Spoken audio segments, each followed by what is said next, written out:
We were shucking corn on the back porch when everything flipped. Steam from the pot fogged the screen. Gulls screamed over the bay, and someone had set out 4 kinds of lemonade because appearances mattered here. Then my brother leaned close and whispered, "Quit acting right," before he yanked the chair I was steadying myself on. I slammed my hip into the railing and bit back a cry. I texted one word to my best friend, "Help." That tiny decision saved my life. By the time you hear what the scans showed, you'll understand why my family never wanted me to get to a hospital. If you've ever been called dramatic when you were actually in pain, drop a comment. I'm listening. My name is Rowan. I'm 29, and for as long as I can remember, I've chased approval from people who were experts at withholding it. My father, Graham, runs a shipping company and wears his confidence like a tailored suit. My mother, Elise, sells luxury homes and believes problems can be staged away like clutter in an open house. My brother Damon, 3 years older, was the golden boy with the lightning arm high school baseball star local legend, a smile that made adults forgive him before he even misbehaved. I was the sensitive one. That's how they labeled it. My drawings were cute. My job, UX design, was basically making buttons pretty. I learned to say sorry for everything, for existing too loudly, for quieting down too much, for bruises. I couldn't explain because nobody wanted explanations. Damon called it teasing. I called it bracing shoulders, tense stomach tight, waiting for the next joke. Our bay house in St. Michael's looks like a postcard. Weathered shingles, a dock stretching over pale green water, a screened porch with a ceiling fan that wobbles on its rusted rod. Crab traps stacked like metal cages beside a cooler branded with a yacht club logo we don't belong to. Inside the kitchen shines bowls of Lemon's designer knives we're not allowed to use, and exactly 7 bottles of hot sauce lined up like trophies. It's the kind of place that says we're doing well even when what you're actually doing is ignoring each other. I arrived late Friday with a week's worth of work squeezed into my backpack and a promise to myself that this year I'd keep the peace. Damon was already there along with his girlfriend Grace, all ponytail and Pilates. She hugged me too long and whispered, "I'm so excited to finally meet you," as if meeting me were a gift she didn't want to open in front of the others. Dinner was the usual pageant. My mother asked about my projects, but checked her reflection in the window while I answered. My father held court about supply chains and golf. Damon roasted me for my sneakers. "Are those for kindergarten drop-off?" And somehow everyone laughed, as if I'd volunteered to be the clown. Saturday started deceptively soft. The air smelled like salt and sunblock. I sat on the dock with coffee and the gulls and wrote out a plan in my notes app. Hydrate, breathe, don't engage. Damon slept in. My mother was arranging hydrangeas so aggressively, I thought the petals might file a complaint. For one quiet hour, I believed this trip could stay boring, and boring would be a miracle. Then Damon woke up. He strode onto the dock, with Grace and our cousins Milo and June trailing behind. Milo is the accidental revealer in this story. He never knows what he's saying until everyone's looking at him. June is quiet, the kind of quiet that notices everything. Roe Damon shouted, using the name he saves for performative affection. "You coming in? Or is reading about swimming close enough for you?" "I'm good," I said, marking my page. Neutral tone, non-threatening. My therapist would be proud. Damon cannonballed, soaking my book. "Oops." He grinned. The others laughed, because that's easier than not. We set up a game of tossing rings toward a buoy while they did. I tried to keep distance. Each time a ring skittered near my chair, Damon scooped it with a flourish and shot me a look that said, "You gonna cry about this too?" Grace hovered by the ladder, with an apology half formed on her lips. She'd learn. "Let's walk the shoreline," June suggested, maybe for me, maybe for herself. "Great idea," I said, grabbing my towel. I made it 3 planks down the dock before Damon stepped in front of me, water streaming off him, blocking the way with a mango-bright life jacket. "Say please," he murmured. I stared at the knot in the wood between us. "Move." "Come on," he said louder for the audience. "Don't be so serious. Live a little." Grace touched his arm. "Damon." He smirked and sidestepped exaggerated chivalry. "After you, princess." I walked. My hands shook. My heart did that tight hummingbird thing it does when old fear flickers into new anger. I reached the bit of dock where charred wood meets that sloped aluminum ramp down to the boathouse. I heard him behind me, bare feet slapping wood the sound. I grew up with the sound that says brace now. You know what your problem is? He asked softly, breath close enough to raise the hairs on my neck. You think pain makes you special. Then came the shove. I didn't fall into soft water. I slammed sideways onto the ramp and caught the square edge of a cleat with the base of my spine. My head snapped back and hit metal. The world went white, then tiny black confetti. I tasted copper. The bay blurred and sharpened and blurred again. Somebody was screaming. It might have been me. I tried to roll, but pain shot fire down my right leg, then nothing like a wire cut. My foot felt far away. My fingers scrabbled for grip and found only slime. Gulls wheeled overhead, indifferent. A pontoon boat puttered past its radio, playing something cheerful that made bile rise in my throat. Whoa, whoa, Damon said quickly, like a kid caught with a broken vase. It was a joke. Milo swore. June crouched near my shoulder without touching me. Row, don't move, she said, voice steady, eyes huge. Grace's face hovered into my field of vision, blotchy with panic. Hey, can you hear me? You? Head, I whispered, back. My mother arrived in footsteps and perfume. She took one look at me and then at the neighbors on their decks watching. Her smile appeared a perfect brittle thing. All right up you get, sweetheart, she sang softly for the crowd. You're fine. I can't feel my foot, I said. The vowels came out wrong like the words were swollen. My father stomped down the ramp with a dish towel slung over his shoulder, as if we were at a cookout and not a crisis. He sized up the scene the way he sizes up contracts. Walk it off, he said. You'll stiffen if you lie there. I can't, I said. You can, he replied, because in his world saying it makes it true. They didn't lift me. They herded me. Milo and June flanked, while Damon hovered hands out, not touching. Each step shot lightning through my spine. I heard myself making small, humiliating sounds. Inside, the air conditioning slapped my damp skin. My mother led me to the guest room, like a hostess guiding a late arrival.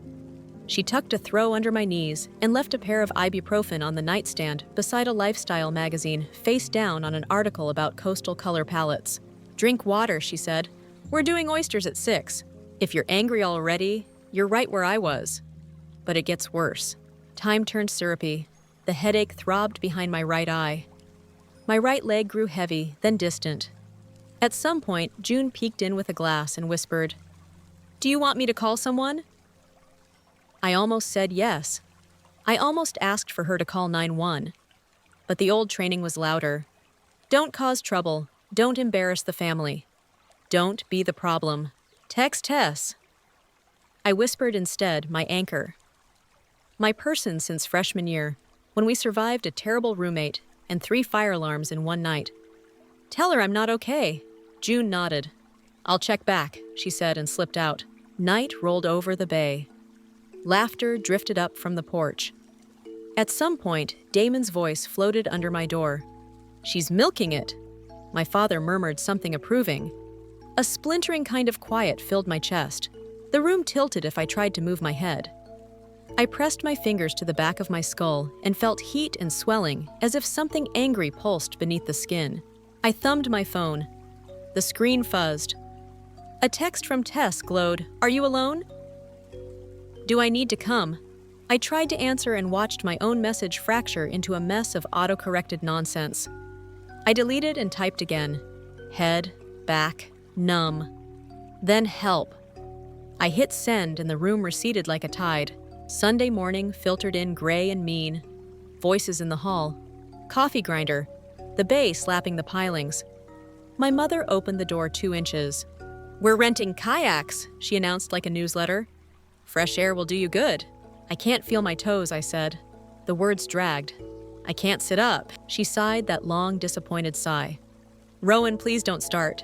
Minutes later, or hours, time had stopped making sense.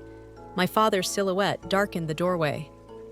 Enough, he said. You're frightening Grace. I need a hospital, I managed. My tongue felt thick. Fear replaced anger. It felt cold and clean. He stared at me, then at his watch. Then at the window where neighbors were already out with dogs and strollers, a Sunday parade of normalcy. You always had a flair for the dramatic, he said, and closed the door. I stared at the ceiling fan, wobbling on its rod, and thought of every time I'd been told to toughen up the stair tumble at 7. The locked garage at 10, the paintball accident that left a bruise shaped like an eclipse. How many times had I swallowed pain to keep peace? I couldn't swallow this. I wouldn't. I opened Tess's thread and used one good hand to tap her name. The phone rang and rang. When her voice came through warm, worried, I cried in relief. "Say it slow," she said. "What happened?" Damon, shoved. Hit head, back. Leg numb, I said, each word a small victory. They won't. "I'm calling 911, she said. "Stay on with me." Downstairs, a chair scraped. Someone laughed. Outside, a boat horn sounded, and then faint. At first, something else threaded through it all, a distant wail growing closer, need cutting straight through image. Sirens. I closed my eyes and held on to Tess's voice like a rope. This time, I wasn't going to be the problem. I was going to be the patient. And the truth, dark and long silenced, was finally coming with me. The sirens grew from a thin thread to a full-body sound. Tess stayed on the line. "Keep talking to me," she said. I tried. Words felt like damp matches. They sputtered, but wouldn't catch. Boots hit the porch. The screen door slapped. 2 paramedics appeared at the end of my bed like bookends Alana with a braid and kind eyes, pierced with a jaw that could cut rope. "What happened?" Alana asked, already checking my pupils. "Push," June said from the doorway before anyone else could speak. Her voice was steady. She fell against the ramp cleat, head and lower back. Damon hovered behind her. "It was a joke," he said. She slipped.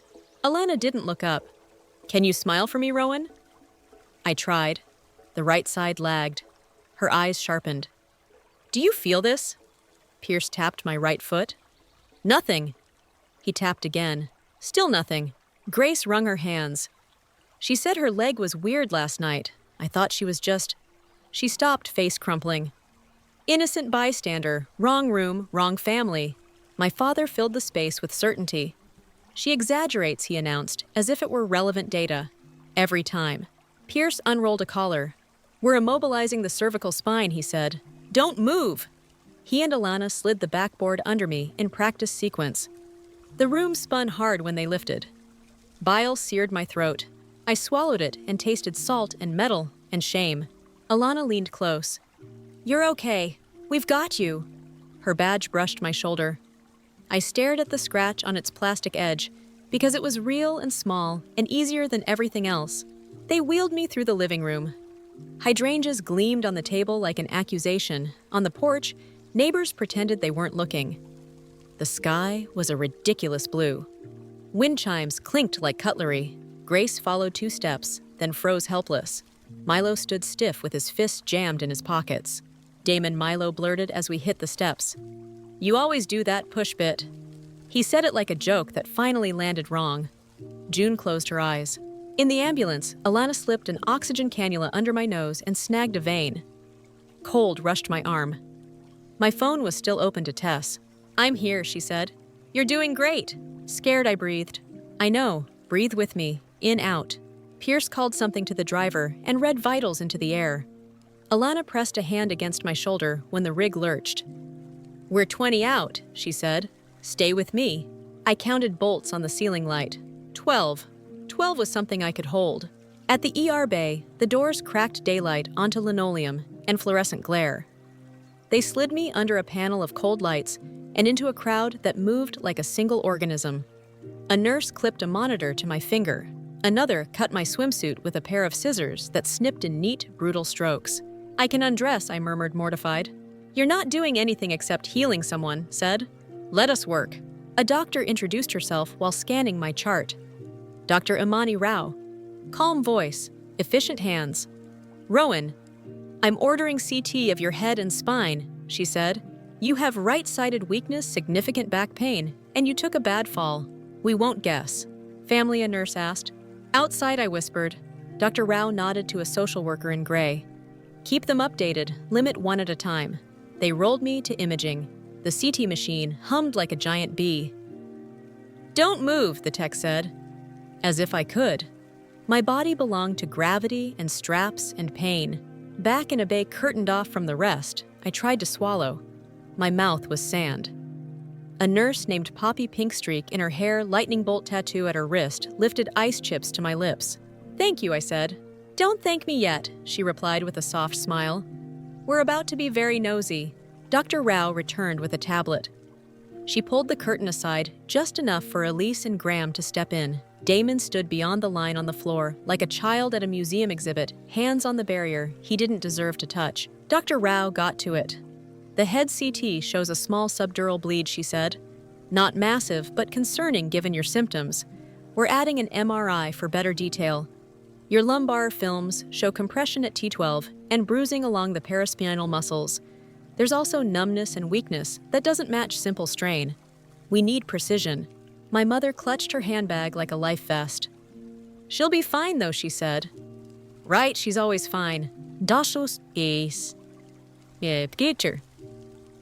But you, Ossi's face stayed neutral. We don't speak in absolutes until we see everything. My father cleared his throat. We'll pay for whatever tests you think you need, he offered, like he was closing a deal. Just make sure she's comfortable. Dr. Rao didn't blink. Comfort is not our goal. Preservation of function is. Elise's smile cracked. Graham stared at the floor. Damon looked everywhere but me. They left with a flutter of perfume and cologne and quiet panic. Poppy raised my bed 2 inches. Better, she asked. A little. She checked my IV. You've got people, she said.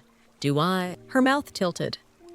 I saw a woman at the desk arguing with a cactus, she said. Said she'd sleep here if we let her. That you're Tess. I laughed. It hurt. Sounds like her. Poppy winked. Good. Anchors are underrated. An orderly appeared with a gurney for MRI. The hallway lights went past in bars. The ceiling tiles were stamped with tiny suns. Somewhere a child cried once and then stopped. The air smelled like antiseptic and oranges. We waited outside the MRI suite, where the door had a warning sign with a magnet swallowing a wrench. The tech Evan explained the noise and the stillness and the panic button under my thumb. It'll be loud, he said. Bang, bang loud. If you need out, squeeze. I stared at the red bulb on the wall until it blurred. Okay. Any metal in your body? He asked through a checklist, piercings, clips. Just an old filling. Evan's face softened like he knew something more than he was saying. We'll keep you safe. They slid me in. The tube swallowed the world. The machine pounded like hail on a tin roof, then a train, then drums. I focused on Tessa's laugh in my memory, on the 12 bolts in the ambulance light, on the smell of sunscreen and crushed bay grass, on anything but the thought that one push could redraw a life. Between sequences, Evan's voice floated in. You're doing great, Rowan. I believed him because I needed to. When it was over, the room felt huge. Evan's hand on my shoulder was the first warm thing all day. Doctor will read these fast, he said. I'll wheel you back. He parked me by the nurse's station, while Poppy finished with another patient. Tess appeared like a storm front, Curl's wild tote bag thudding the floor. She took my hand without jostling a single wire. You look like bad art, she said gently. I smiled, then winced. I'm glad you came. I brought Charger's lip balm and the meanest face you've ever seen. She glared toward the waiting room. Your dad tried to tell me this was our usual drama. I told him to sit down. A laugh stabbed. You told Graham to sit. He did, she said, almost amazed. It was like watching a mountain move. Dr. Rao returned, tablet in hand. Her expression made my stomach drop. Not dread, not relief. Something heavier. We found the source of the leg symptoms, she said, pulling up images. You have an acute compression fracture at T12 with marrow edema and swelling around the cord. There's also a small subdural hematoma. We'll monitor that closely. Tess squeezed my fingers. What about? Dr. Rao held up a palm. There's something else. The MRI and X-rays show evidence of past fractures, healed rib breaks on the left and old wrist fracture microtrauma in the shoulder consistent with prior impact. Different ages, different healing stages. The air thinned. I could hear my own pulse through the monitor. Poppy stilled. Dr. Rao's voice stayed even. Rowan, this pattern raises flags. I'm involving our trauma team and a hospital advocate. We need to document carefully and understand context. My father appeared in the doorway, as if summoned. He took in the screen the words, the lines on my face. He opened his mouth to control the narrative he'd always controlled. Dr. Rao didn't give him the chance. Sir, we're discussing medical findings, she said. You'll have time to ask questions. He shut his mouth. I looked at the black and white of my spine on the screen. The bright bloom where bone had crushed. The ghost white lines across ribs that once held breath around pain I wasn't allowed to name. The funny thing is, the room felt quieter in that moment than it had all day. The machine noise, the sirens, the voices, all of it receded. I could hear the ice melting in my cup. I could smell the citrus on Poppy's gloves. I could see my life laid out in marks and healings, and one fresh wound that finally forced everything into focus. Tess leaned in. "You're not crazy," she whispered. "Your body remembers." Dr. Rao nodded once as if she'd heard. "We're admitting you to neuro," she said. "A spine surgeon will consult. The advocate will be here soon." She paused at the curtain. "Rowan!" She added softer. "You did the right thing getting help." The curtain swung shut. I stared at the pattern of tiny diamonds in the fabric and thought, this is what truth looks like when it refuses to be staged. Out in the waiting room, chairs creaked. Someone stirred a styrofoam cup. Damon's voice rose and fell like a tide trying to take back a shoreline. It wouldn't. "Tell them everything Tess said." "I will," I said. I took a breath that hurt and held it because pain for once was a compass. It pointed forward. They rolled me to neuro under a ceiling of square lights and slow fans. Tess kept pace, one hand on the rail, her tote banging her knee. My body felt like a map with roads closed. Right foot gone, right hip on fire, head thick and hot. The room had one window slivered with water view. Machines blinked like patient stars. Poppy transferred me with a count. She taped a button to my finger. "Pain call," she said. "Use it." A woman in slate gray walked in with a warm smile that didn't beg. "I'm Nadia Bell, hospital advocate," she said. "I listen, I document, I connect dots. May I sit?" I nodded. She didn't start with forms. "Tell me in your words," she said. "Short, long your pace." "Damon shoved me," I said. On the dock, I hit the cleat. Head, back, then numb. "Has he done things like this before?" "Yes," opened like a door I'd kept nailed shut. "Stairs at 7, I said. "Garage at 10, paintball at 13, always a joke." Did any adult intervene? I looked at the window. A white sail cut the bay like a knife. "No," I said. "I was the problem." Tess squeezed my hand. Nadia wrote a few lines. "Not everything, just anchors." "Thank you," she said. "We'll make sure your words are in your chart. This hospital is a mandated reporter. That means we notify law enforcement when injuries and history look like yours. You don't have to carry this alone." A knock. A slim man with kind, sharp eyes stepped in, scrub cap tucked in his pocket. "Dr. Alan Kwan, spine surgery," he said, voice steady. "I've reviewed your images." He pulled up a scan. Even I could see it. The rectangle of bone at T12 sagged like a crushed marshmallow. A bright halo swelled around the cord. "Plain language," he said. "You've got a compression fracture here. The swelling is crowding the cord. That's numbness and weakness. If we watch and it worsens, we could lose function. If we act, we can stabilize and create space." "Surgery?" Tess asked. "Likely," he said. "Short incision. Screws above and below to bridge the broken segment. Decompress if needed. We monitor the bleed in your head closely with neuro. Timing matters." My mouth dried. "Risk. Bleeding, infection, hardware issues. No surgeon guarantees outcomes," he said. "But waiting carries its own danger." Tess asked for details I couldn't hold. Dr. Kwan answered without hurry. He spoke to me, not around me. "We'll keep you NPO. Steroids are controversial. We'll follow neuro's lead. You'll meet anesthesia. We do it today. If your numbers stay what I see now." Questions. "Will I walk?" I asked. He didn't flinch. "That's the goal," he said. "I won't promise miles. I will promise we won't waste a minute." He left with a nod. The door opened before it latched. My mother slipped in like a rumor pearl still on lipstick faded. She looked at me, at Tess, at the frame on the wall that said, "Breathe in," tiny mindfulness font, as if the room were trolling us. Elise moved to the bed. She touched my hair, then snatched her hand back like she'd touched a stove. "They say your back is broken," she whispered. The words cracked. "Rowan Ice," she stopped, glanced at the window, lowered her voice. I saw the reflection in the glass. "Yesterday, from the kitchen sink. He didn't trip you. He pushed." Silence pulled tight. Tess went still, my chest clenched. My mother's eyes shone wet. I told myself it was an angle, she said. "That you slipped. That if I didn't look, it would be less true," she swallowed. "I can't unknow it." This was not the line I thought she'd take. The part of me trained to dodge braced anyway. "Are you going to tell them?" I asked. She looked at the door. "Your father thinks we should hire counsel," she said. "Protect the family, control the story." She met my eyes. "I'm tired of stories." Dr. Rao slipped in like she'd sensed the temperature shift. With her came Detective Lila Shore Hare in a clean bun notebook already open. Nadia returned and stood near my shoulder, a small, immovable moon. Detective Shore spoke gently. "Ms. Hale, I'm here because the hospital called," she said. "I'll ask direct questions. You can take breaks. Are you comfortable proceeding?" I looked at Tess. She nodded. I looked at my mother. She didn't look away. "Yes," I said. We went step by step. What happened? Who was present? What I felt? The words formed cleaner, now hard and true. Detective Shore wrote fast, but not frantic. She asked about history.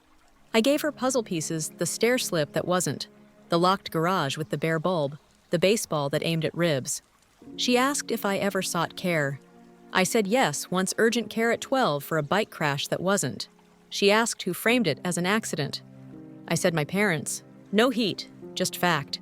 "Do you want to make a statement on record that your brother pushed you yesterday?" she asked. "Yes," I said. My mother made a sound, not an objection, something like grief. "He did," she said quietly. I saw the reflection. I didn't stop it. Detective Shore's pen paused. "Thank you," she said. "That matters." The door opened wider. My father filled the frame. He had the face I call his boardroom face, calm iced. "We're done talking without representation," he said smoothly. "My daughter is medicated. This is inappropriate." Detective Shore didn't blink. "Sir, your daughter is an adult and a patient," she said. She consented. "You're not required here." His eyes flicked to my mother. "Elise," he warned. "I told them," she said softly. "I told the truth." It hit him. The mask thinned. For a second, I saw panic. Then anger shuttered it. "We'll revisit this," he said to the room and left before anyone could reply. My heart pounded. Tess's thumb circled my palm. Detective Shore slid her card onto the tray. "We'll speak again after surgery," she said. "If anyone contacts you about changing your statement, call me." After they left, the room breathed. My mother stared at the monitor's green line like it held answers. "I don't know how to fix this," she whispered. "Start by not undoing it," Tess said. "Not unkind, just true." Elise nodded once, as if taking a note her body would need practice to remember. She stood.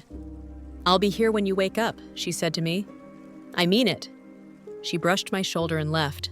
Nadia let the quiet settle. "That was seismic," she said. "How do you feel?" "Like someone moved the furniture in the dark," I said. "Bruised, but maybe the layout makes more sense." Nadia smiled. "Good analogy." She set a thin folder on the tray. "Resources." After, one step at a time, an anesthesia resident came to pre-op me. Consent forms, risks I tried not to hold. A marker ticked my skin like a promise. Poppy braided my hair with quick fingers so it wouldn't snag and tape. "Battle braid," she said, "works every time." Grace knocked and hovered in the door. Her eyes were rimmed pink. "Can I?" she asked. "Come," I said. She stood at the foot of the bed, hands clenched. "I'm so sorry," she said. "He told me you bruise easy, that you like attention." I believed him. I feel sick. "It wasn't your job to fix him," I said. "It was his." She nodded, tears spilling. "If anyone needs me to say what I saw, I will," she added. I heard the words. I saw the shove. Her voice broke. "I'm leaving him. I just wanted you to know." "Thank you," I said. The innocence in her didn't feel so innocent anymore. It felt brave. She left. Milo slid in on her heels, looked wild-eyed and whispered, "There might be a thing." He glanced toward the hall and lowered his voice. "Uncle Graham got those cheap motion cameras for the boathouse last fall after the raccoons. I helped him set the app. It backs up to cloud. If the dock sensor was triggered, there's video." My breath caught. "Do you have access?" He shook his head. "He does, but I'm on the shared feed because of the traps. I'll check from my car. If it's there, I'll send it to Detective Shore." June appeared, pulled Milo by the sleeve. "Go," she whispered, "and lock your location sharing." Breadcrumb laid. I tasted hope and fear in the same sip. Transport arrived with blue caps and kind jokes. Tess bent over me. I'll be there when you roll out, she said, forehead to mine. And when you roll back. I glanced at the window. The bay was a sheet of hammered silver. A gull hung in it like a pinned note. The world didn't care about our drama. It kept moving. For the first time, that felt like a comfort. In pre-op, Dr. Kwan appeared with the same steady eyes. We're ready, he said. Any last questions? Will you tell me something true, even if it's hard, I asked. Always, he said. That's the only way this works. They slid the mask over my face. The anesthesiologist told me to breathe. The plastic smelled faintly like vanilla in clean rooms. I thought about 12 bolts in an ambulance light. I thought about a reflection in a kitchen window. I thought about a cheap camera pointed at a dock. As the world narrowed to a soft tunnel, a calm settled in my chest. Not peace, not yet, but a quiet promise. When I wake up, I told myself the story won't belong to them anymore. Anesthesia let go like a fist unclenching. First came sound the metronome of a monitor, the murmur of shoes on waxed floor. Then smell betadine warm plastic that cold sweet air hospitals keep too clean. Last came weight my body heavy as wet denim. Rowan, a voice by my ear. Tess, you're back. I blinked. White ceiling, hair braided tight, tape tugged at my cheek. Somewhere under the blankets, my back felt caged. Dr. Kwan appeared in my frame, eyes steady. Hi, he said. You did well. Did you? We stabilized T12 with screws into T11, and L1, he said, palm drawing a bridge in the air. There was crowding around the cord. I did a small decompression to give it room. No surprises. Blood loss minimal. We'll watch the head bleed with neuro. My leg, some numbness may persist while swelling falls, he said. I saw good signals during the case. That's encouraging. I tried to wiggle my right toes. For a second, nothing. Then a weird fizzing static like a radio searching for a station. I felt one toe answer a ghost tap from far away. Tess saw my face change. You felt that, didn't you? A little, I whispered. Relief pricked behind my eyes. He nodded once, the small, careful kind. We'll control pain, then start gentle movement with PT tomorrow, he said. Brace went out of bed. No twisting, no heroics. He put a hand on the rail. Questions. Will I be me? You'll be you, he said. Just sore and louder. He left with a tired smile. Poppy slid in, checked the drain at my back, taped a new line, then lifted my cup so I could wet my mouth. Ice chips season, she announced. Chef's special. The room had quieted into a hum. Through the narrow window, the bay flashed silver. A tiny sail cut across it like a pencil line. The sky was still insultingly blue. Nadia came next, soft shoes, tougher eyes. You did a thing, she said, approval in the corners of her voice. How do you feel? Like a fence post, I said, but less wobbly inside. Good, you've got visitors. You set the rules. 2 at a time, I said. And not him, not without Detective Shore. Copy that? Elise slipped in first. No pearls, no armor. She looked at the dressing, peeking above the sheet, and went a little green, then took a breath and reached for my hand. I'm here, she said. I stayed. You said you saw, I murmured. I did. Her mouth trembled. I told the detective. I told your father. She swallowed. He's furious. Is he outside? She nodded, with Damon. The air in my chest went thin. Nadia must have read it on my face. We can keep them out, she said. I want Lila in the room if they come, I said. Done. As if conjured, Detective Shore appeared, bun-sharp notebook tucked away. I've been with your mother, she said. I also spoke with your cousins. And? She looked at Nadia, then back at me. Milo called. He found boathouse camera footage on a shared feed. My heartbeat tripped. It caught the dock. Enough, she said. Angle is oblique. But the ramp sensor triggered. We have audio. It's clear. What does it have? Tess asked, quiet, bracing me without squeezing. Detective Shore chose her words like stones. A shove, she said. And your brother saying, you think pain makes you special, before contact. Then the impact sound. We'll obtain a warrant for the full system and the cloud backup. For now, we have a copy of that clip. It supports your statement. The room tilted, but not from pain.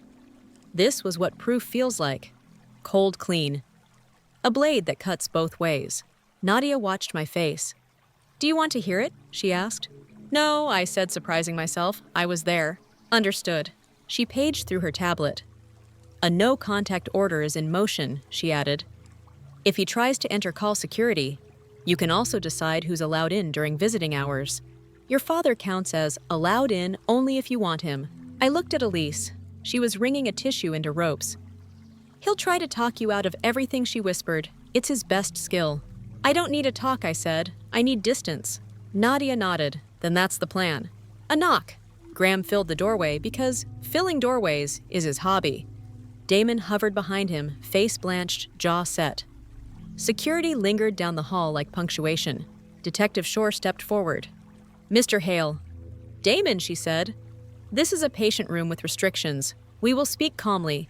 If anyone raises a voice, we move to the hall. Graham put on his boardroom smile. We're here to support our daughter, he said smoothly. I said a condition, I said. My voice sounded small but clean. Detective present, no spin. He spread his hands in that open gesture that always meant I'm the generous one. I'm concerned, he said.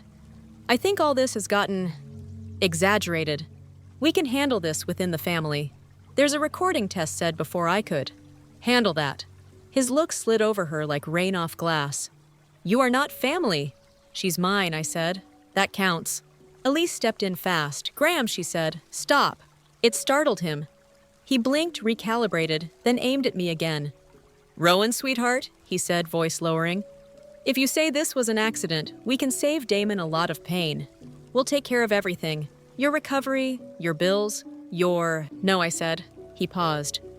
He wasn't used to a clean no. You don't mean that. You're medicated. I mean it, I said. I'm done lying. Damon finally spoke. His voice was rough. It wasn't that hard a push, he muttered. She just... Elise closed her eyes. Damon. Detective Shore lifted a hand. Mr. Hale, she said to him firm, but not theatrical. You have the right to remain silent. I encourage you to use it. He backed off a step, eyes flicking toward the window, like there might be an exit there. Graham tried a new angle. This will ruin us, he said. Press. Investors. Your mother's clients. Is that what you want? I stared at the line on the monitor. It looped and didn't change for his threats. What I want, I said, is to walk and breathe and not be pushed. If your name matters more than my body, then we're already ruined. Quiet fell like a dropped blanket. Poppy stuck her head in, read the room with a nurse's x-ray, and lingered anyway, a friendly witness in scrubs. Elise looked from me to Graham, then back again. She found her spine. I'm with Rowan, she said. 4 words. A small earthquake. If you can't be, go home. Graham stared like she'd spoken in a language he refuses to learn. You're choosing sides. I'm choosing truth, she said, voice shaking but clear. And my daughter. That was the shift. I felt it. A plate under our family moved, grinding, then catching on new bedrock. Damon flinched like the room had gotten brighter. Security's radios crackled down the hall.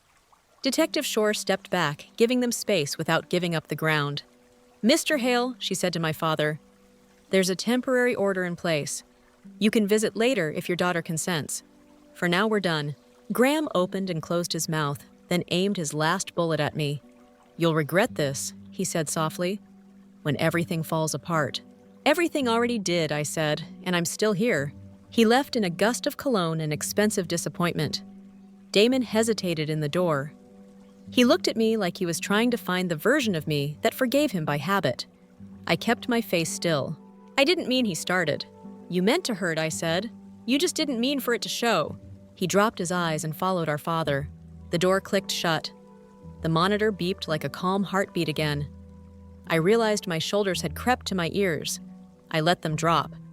Every muscle complained, then settled. Elise pulled a chair close and sat. Her hands lay in her lap, empty for once. I don't know how to be in this chapter, she said to the floor. Start simple, Tuck said. Food, water, silence. Elise huffed a half laugh. Then she stood, walked to the sink, and filled a cup. She brought it to me with both hands like an offering. Small. Right-sized. Real. Detective Shore checked her notes. The prosecutor will review the file tonight, she said. Given the clip and statements, we anticipate charges. You don't have to decide anything today. Rest. Will you tell Milo thank you, I asked. I already did, she said. He and June are protective in a very loud, very endearing way. I smiled, then winced. Poppy adjusted my pillow an inch. It helped more than it should.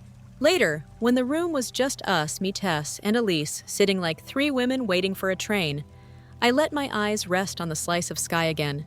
Still blue. Still rude. It made me laugh a little, and the laugh hurt, and the hurt grounded me. My phone buzzed on the tray. A text from an unknown number lit the screen. Grace. I told Lila everything. I'm sorry, I'm out. Under it, another. Milo, cloud-pulled. Full video and drive. Sending link to detective. Love you. Drink water. Breadcrumbs gathered. The path ahead wasn't smooth, but it was marked. Tess stretched, cracked her neck, and gave me a look that meant nap. Close your eyes, she said. We'll keep watch. I did. The world didn't glow or sing. It just held. The brace cradled my ribs. My toes hummed like a cheap radio. Somewhere a gull cackled like it knew a secret and didn't need to keep it anymore. When I woke again, evening had gilded the room. Elise was asleep in the chair shoes off, knee tucked under her like she hadn't allowed herself to sit that way since she was 25. Tess was scrolling face set to Don't You Dare. And on the tray sat a slim folder Nadia must have left resources numbers steps. A plan that wasn't a performance. Power had shifted. It didn't feel like victory. It felt like oxygen. Morning stitched itself to the blinds in thin gold lines. My back felt stapled and strange, but the world had edges again. Dr. Rao checked the head scan first. Stable, she said. We'll keep watching, but the bleed hasn't grown. Then PT arrived with a brace that looked like a small exoskeleton. Marcos, the therapist, had patient eyes and shoes that squeaked at every turn. We're going slow, he said. You're not proving anything today. He taught me how to roll like a log. No twisting. He counted while Tess slid the brace behind me, and Marcos fastened its straps with careful pulls. Ready to try standing. Define ready, I said. He smiled, curious and cautious. We inched up, hands on the walker, weight through arms. The room tilted, then settled. For 3 seconds, I stood on my own bones. My right foot flickered with that radio static, and then clearer, 2 toes moved like tiny flags. Tess grinned so hard she scared the monitor. You look 10 feet tall. Feels like 11, I said, tears surprising me. Not from pain, from proof. After I slept in small pieces. Poppy slid in, checked the drain, adjusted the drip, and asked if I liked lemon ice or plain. Lemon, I said. Life needed acid. By midday, Detective Shore appeared with a folder and a voice that made space. The prosecutor has filed felony assault with bodily injury, she said. A judge signed an extended no-contact order. Arraignment is Tuesday. The words landed heavy and right. Do I have to go? You don't, she said. If you want to, we'll arrange seating and transport. Either way, you can submit a short statement for the court. What should it say? Whatever is true, she said. Simple beats dramatic. Nadia followed with a clipboard and a calm map for the next week case manager brace schedule, pain plan social worker check-ins. A list of therapists with openings. No hype, just steps. By late afternoon, the hallway darkened with suits. My father returned, flanked by a man with a briefcase and a haircut you have to book weeks in advance. Mr. Bisset, partner at a firm that sells certainty by the hour. Nadia and Detective Shore were already there. So was Tess, who had a look I call steel under velvet. Rowan Bisset said tone syrupy, we're all devastated by this unfortunate incident. Our priority is your recovery. We've prepared an agreement to remove legal distractions while you heal. He slid papers onto the tray. I didn't reach for them. He tapped a paragraph with a manicured nail. In plain English, your medical costs a stipend during recovery, and the deed to a small condo we own in the city. In return, you sign a statement clarifying this was an accident, decline to cooperate with prosecution, and agree not to pursue civil action. There it was, the string tied neatly to a bow. Tess didn't look at the pages. You're offering hush money in a hospital room, she said softly. You hear yourselves. Graham folded his arms. His eyes were cold and familiar. We're offering family, he said. A path back. Nadia moved the papers an inch away from my IV line, as if they were a spill. Ms. Hale can have independent counsel review any proposal, she said. Tomorrow, not now. I spoke before the lawyers could choreograph the scene. I'm not signing. Bisset's smile didn't change. You'll want to consider the public fallout, he said. This helps everyone. Everyone, I repeated, except me. He cleared his throat. If this goes to trial, details come out that none of us want aired. Past family conflicts, teenage incidents, medical notes can be misread. Noted, I said. Still no. Graham leaned in just enough to cast a shadow across the sheet. Think about what you owe your brother. I looked at my brace at the tape at my toes that were learning how to be true again. Then I said the quiet sentence that broke the old house down to studs. I don't owe you my silence. It wasn't loud. It didn't need to be. The room changed temperature. Bisset closed the folder like a magician who'd miscounted the cards. We'll revisit, he said, retreating. Graham didn't move. His jaw bunched. You're letting outsiders make decisions for this family. Outsiders saved my life, I said. Insiders almost ended it. He flinched barely. He glanced at Elise, who stood by the window with her hands knotted in a tissue. Elise, he said, voice darkening. Let's go. She met his eyes and set the tissue down. I'm not going home with you. 6 words, soft, precise. The nail in the old door. He stared as if the sentence were in a code only I could read for him. She didn't blink. Detective Shore shifted her weight and waited. Tess squeezed my hand once. Bisset cleared his throat again and ushered Graham toward the hall with murmured practicalities. We'll be in touch. He said, rest well. After they left, the room felt bigger, not happy, just honest. Elise pulled the chair close and sat like she'd been standing for years. I rented a small place near here, she said quietly. Short term. I'll be your ride when they discharge you. If you want me. I did. I nodded. My throat went hot. I want you truthful, I said. That's the only version of you I can do. She nodded. Understood. News traveled fast. My aunt called full of sighs. Your father is a wreck, she said. Damon didn't mean he's always been playful. Don't throw him to the wolves. I didn't throw him, I said. I stopped letting him throw me. She switched tactics. What about the headlines, Graham's company? Tess, I said, handing over the phone. Tess smiled into the receiver. We're on hospital time, she said. Leave a message after the beep. Then she hung up and turned on focus mode. The phone went quiet like a bell finally taken off a cat. Grace texted next.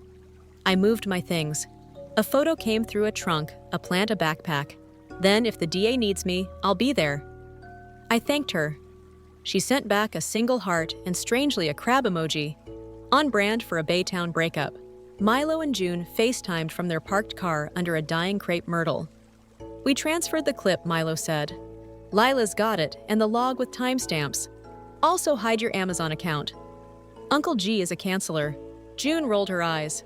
We love you, drink water, don't read the comments. What comments, I asked. She winced. Somebody on a neighborhood forum mentioned sirens at your street yesterday, she said. People speculate. We reported the thread. It'll come down.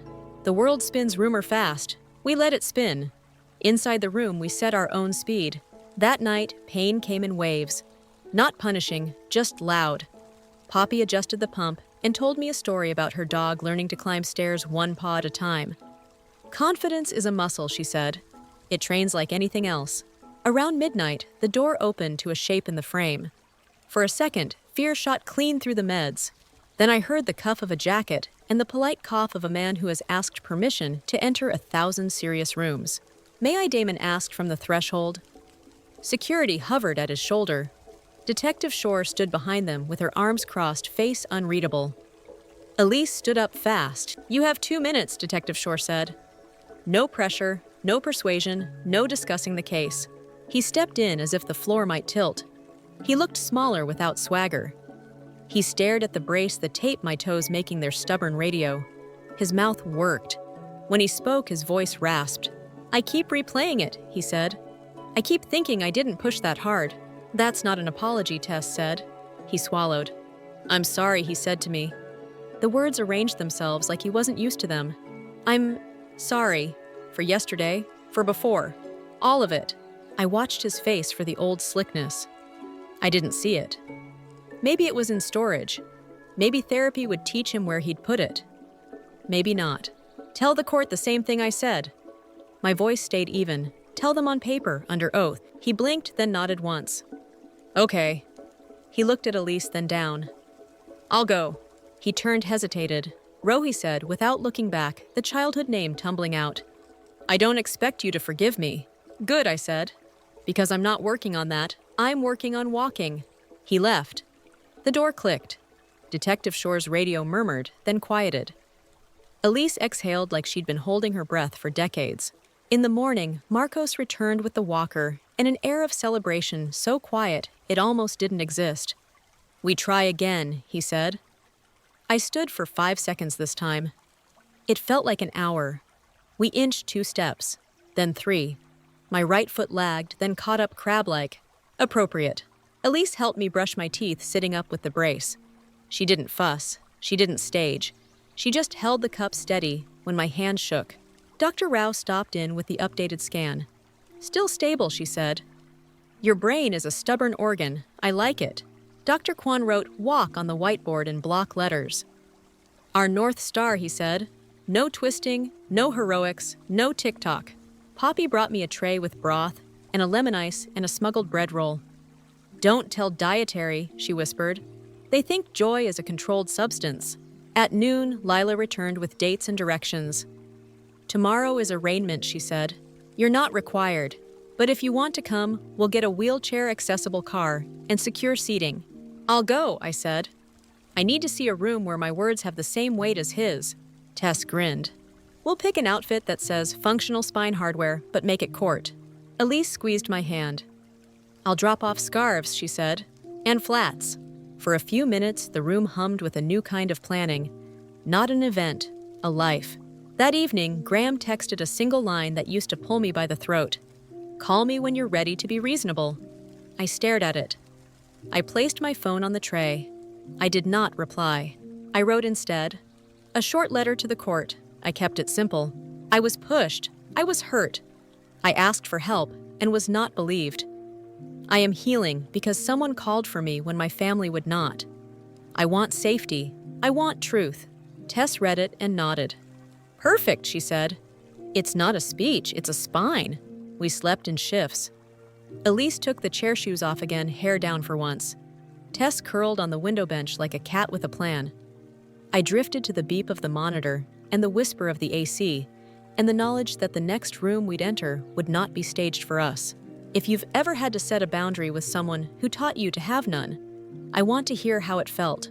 Was your sentence quiet like mine? Did it land? Drop it in the comments. Someone needs your words.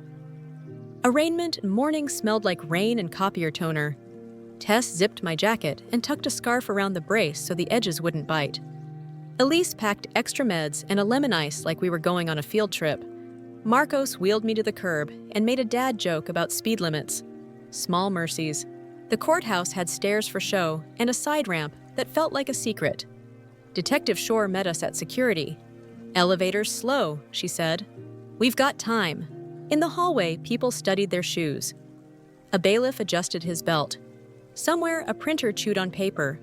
When we rolled into the small courtroom, everything felt too bright.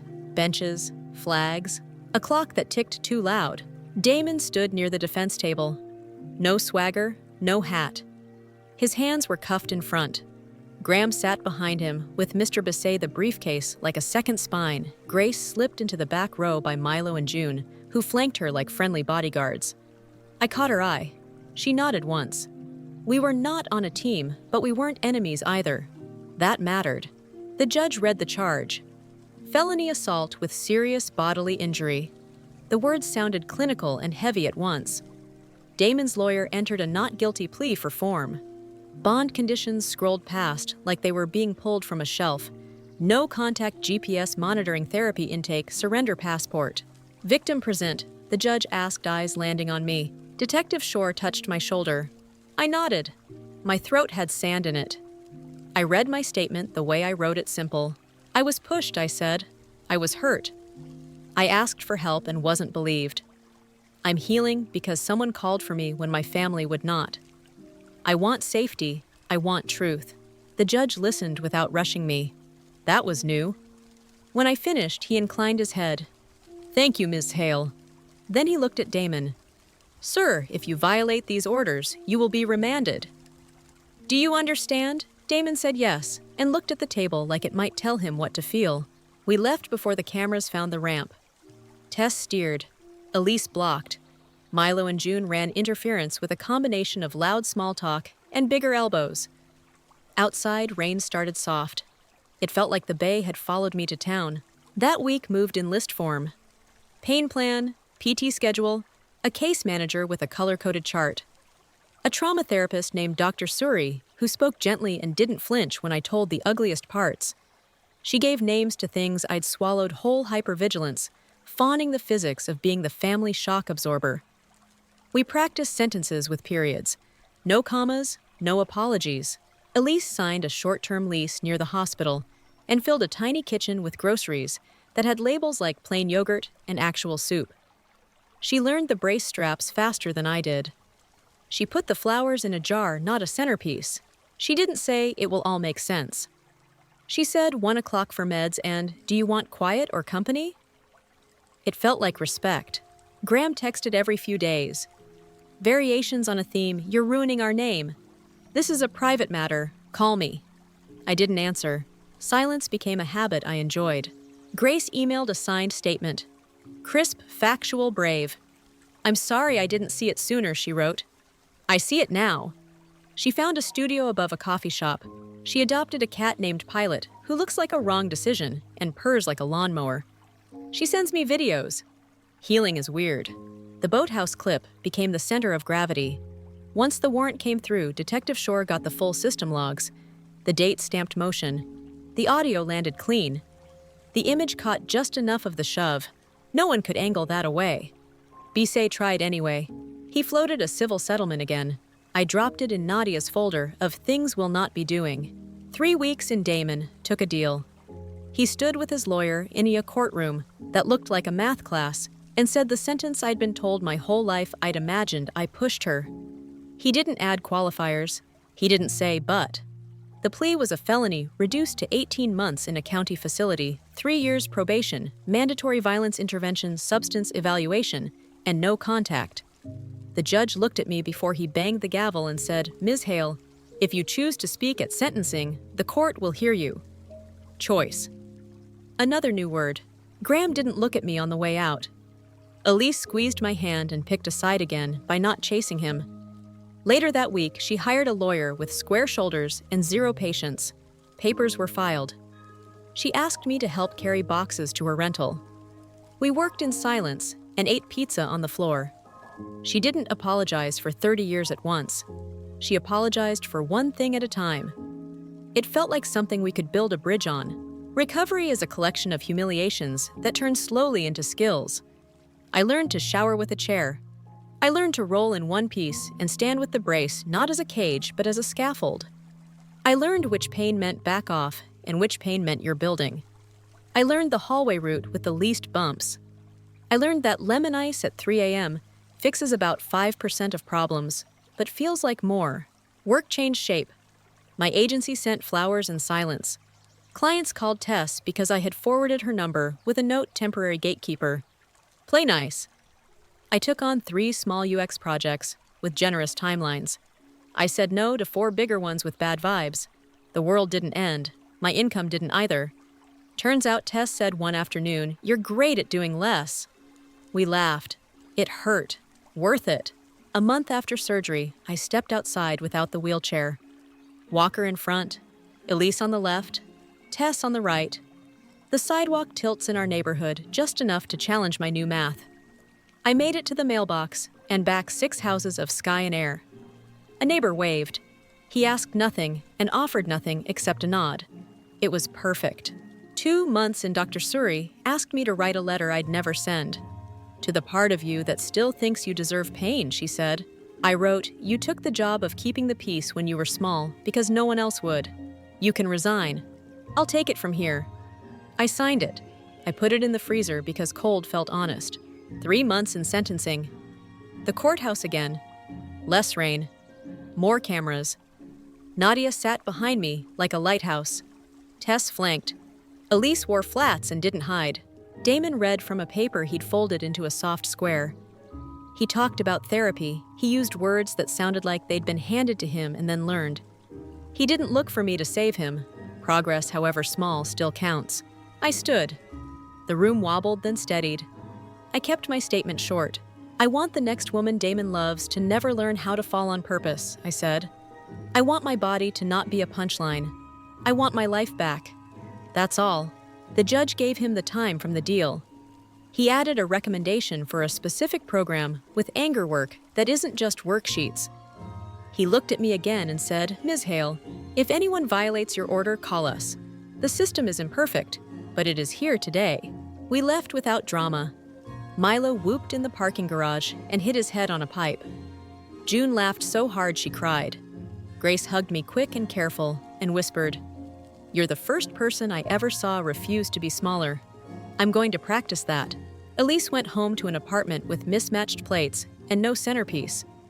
Graham sent a final text shaped like a threat disguised as love. I blocked the number and felt lighter than sleep. Spring found us. PT swapped the walker for a cane. I named the cane Pilot as a joke and accidentally made it feel like a companion. The brace hung on a chair like a retired uniform. Scars settled into pale, honest lines. Headaches visited less often. Words came back when I called them. Sometimes they took the long way. I forgave them. I moved into a one-bedroom with windows that face a crooked maple. I bought a couch you can sink into and a kettle that sings. I hung a print over the desk that says "Walk" in block letters. A private joke Dr. Kwan would appreciate. My calendar has space. My front door has a new rule taped inside. No one comes in who needs me to disappear. 1 year after the shove, Tess drove us to the water. Not the Bay House. A public pier where kids feed gulls and fishermen curse softly, and the air tastes like salt and engine oil. We leaned on the railing. The wood was warm. The sky was normal blue. A boat went by with music too loud.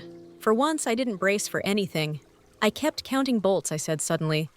In the ambulance, 12. Tess smiled. 12 is solid. Yeah. I exhaled. So am I. Elise met us there late and breathless, holding 3 lemonade cups and his and hers pretzels, because she still overbuys when anxious. She handed me the salty one and didn't say, "Be careful." She said, "Want mustard or no?" "No," I said, "just like this." We stood there, 3 women, who had each survived the same story from different angles, eating pretzels, as if that were a ceremony. Maybe it was. Back home, I sat at my desk and opened a blank doc. I wrote this story to give it a shape that can't be edited by anyone else. Not my father, not rumor, not fear.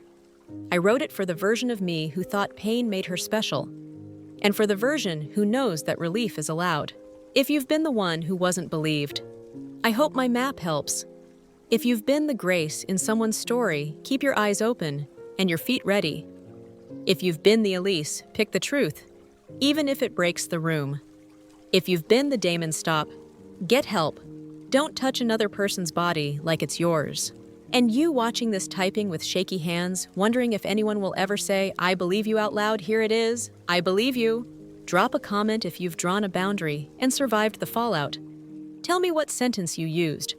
Short is good, clear is better. Like, subscribe if this helped you breathe easier. Share it with the friend who keeps excusing someone else's hands. I'm Rowan. I walk. I rest.